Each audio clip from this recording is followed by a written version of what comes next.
चलिए, कुष्ठ के बाद हम नेक्स्ट बात करते हैं विसर्प रोग की। विसर्प का सबसे पहले निरुक्ति पढ़ेंगे और एग्जाम में ये निरुक्ति वगैरह तो विसर्प की आपसे नहीं पूछी जाएंगी। जैसे कि क्या है, वी उपसर्ग, उपसर्ग कौन सा है विसर्ग में, वी, सृप धातु और घय प्रत्यय मिलने से क्या बना है, विसर्प बना है। विसर्प का मतलब क्या होता है, विविधम सर्पति, जो रोग शीघ्र फैलता हो। शीघ्र कैसे, जैसे सांप है जल्दी जल्दी चलता है, ऐसे ऐसे फास्ट मूवमेंट होता है सांप का, तो जैसे शीघ्र सांप की गति जो होती है वो शीघ्र होती है, वैसे ही जिस रोग की शरीर में फैलने की गति शीघ्र होती है उसको हम क्या कहते हैं, विसर्प कहते हैं। विसर्प में लक्षण क्या आता है, ये तो हमने डेफिनेशन नाम किस बेस पे दिया कि फैलता तेजी से है।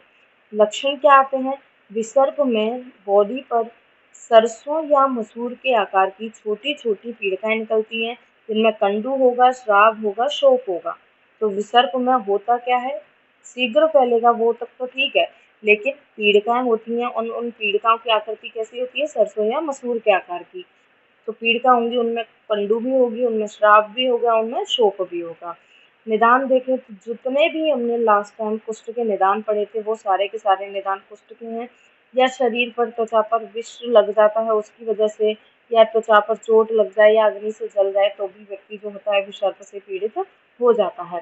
फिर जैसे कुष्ठ के हमने 4 दूष्य पढ़े थे, उसी तरीके से विसर्प के हम 7 दूष्य, या कुष्ठ के भी हम 7 दूष्य कह सकते हैं, जिनमें 3 तो अपने दोष होते हैं और 4 वही सेम जो अपन कुष्ठ में पढ़ के आए हैं, रक्त, त्वचा, लसिका, मांस, यही सेम 4 विसर्प के दूष्य हैं और यही हम कुष्ठ के पढ़ के आए हैं।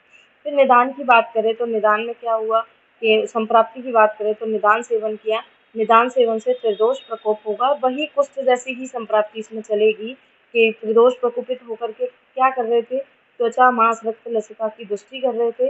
दुष्टि करने के बाद अब इसकी संप्राप्ति में थोड़ा गेर बदल जाता है, क्या, जैसे कि दोष जो हैं वो कौन कौन से मार्ग में जा रहे हैं उस अकॉर्डिंग विसर्प का भेद प्रकट होगा।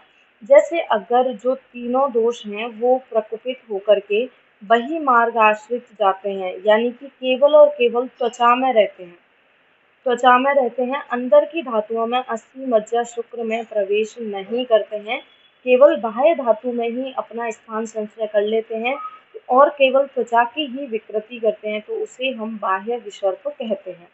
अगर दोष जो है वो अंतः मार्गाश्रित चले जाते हैं, यानी कि अंदर की जो धातुएं मेद, अस्थि, मज्जा, शुक्र इनमें जाते हैं, तो उनसे जो विसर्प होगा अंदर की धातुओं में दोषों के फैलने से, जब त्वचा, मांस, रक्त, लसिका की दुष्टि होगी तो जो विसर्प होगा उसको हम आभ्यंतर विसर्प कहते हैं। और यदि दोष उभय मार्ग जाते हैं, यानी कि इधर भी जा रहे हैं इधर भी जा रहे हैं, तो उभयाश्रित विसर्प प्रकट होता है, जिसमें क्या होगा, जो पीड़िका है वो विसर्पी विसृत होगा और अनुन्नत त्वचा पर शोक देखने को मिलेगा और पूरी बॉडी में फैलने के कारण इसको क्या कहा गया है, विसर्प रोग कहा गया है। क्लियर है बात।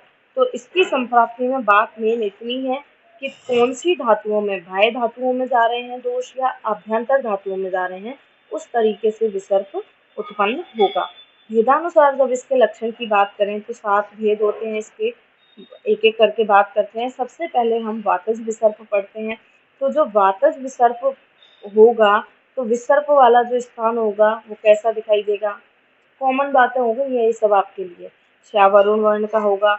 जो वहाँ पर शोथ होगा, पीड़िकाओं में जो शोथ होगा उनमें स्फुरण होगा, सुई चुभोने, वात के कारण सुई चुभोने जैसी पीड़ा होगी, भेदनवत पीड़ा, यानी कि जितनी भी वात के कारण पीड़ा हो सकती है, आयाम वगैरह, वो सब होगा।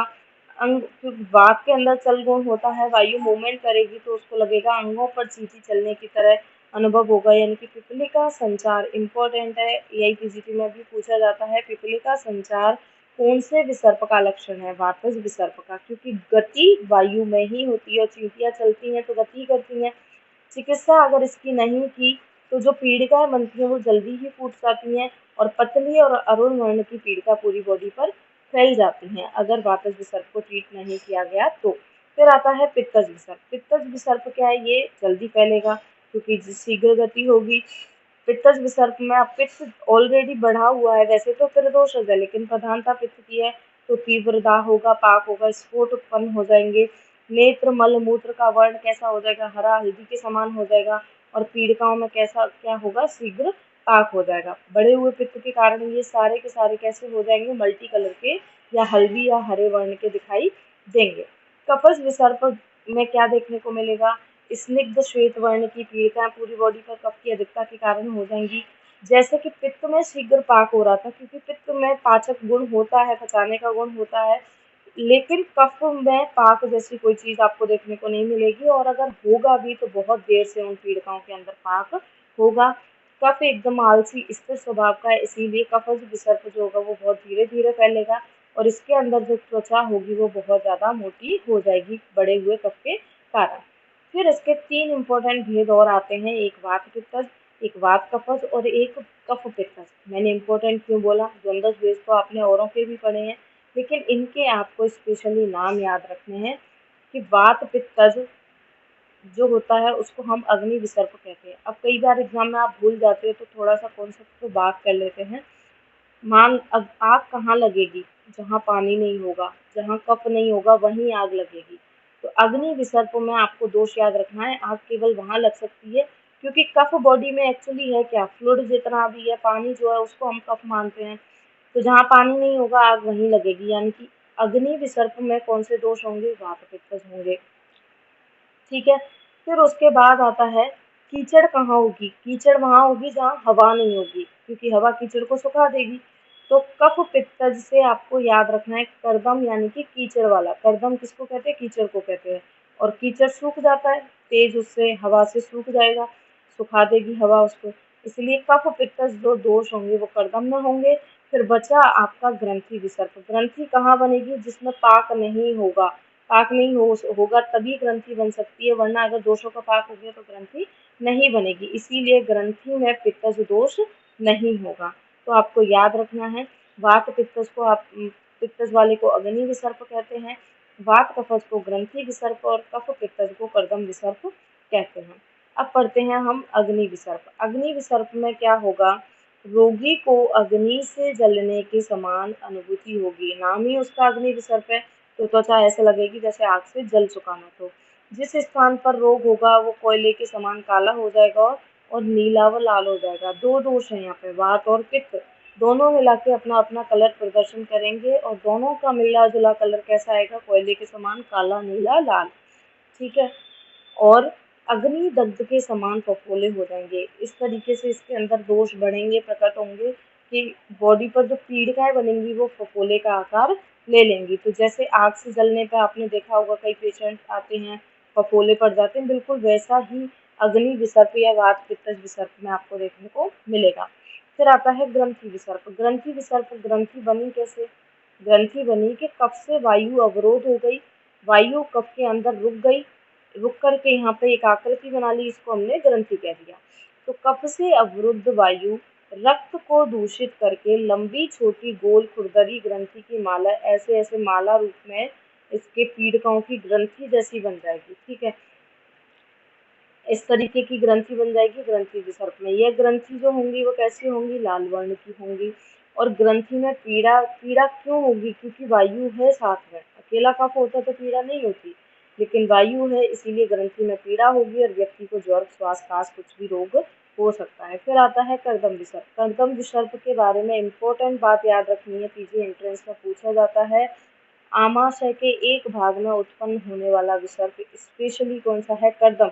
क्योंकि अगर आपको याद हो, आचार्यों ने ऊपर वाला आमाशय में तो कफ का स्थान बताया है और नीचे वाले आमाशय के दो पार्ट करे हैं, ऊर्ध्व आमाशय में कफ का पार्ट बताया है और अधो आमाशय में जो है पित्त बताया है, इसीलिए ये कहाँ पर होगा, आमाशय में होगा।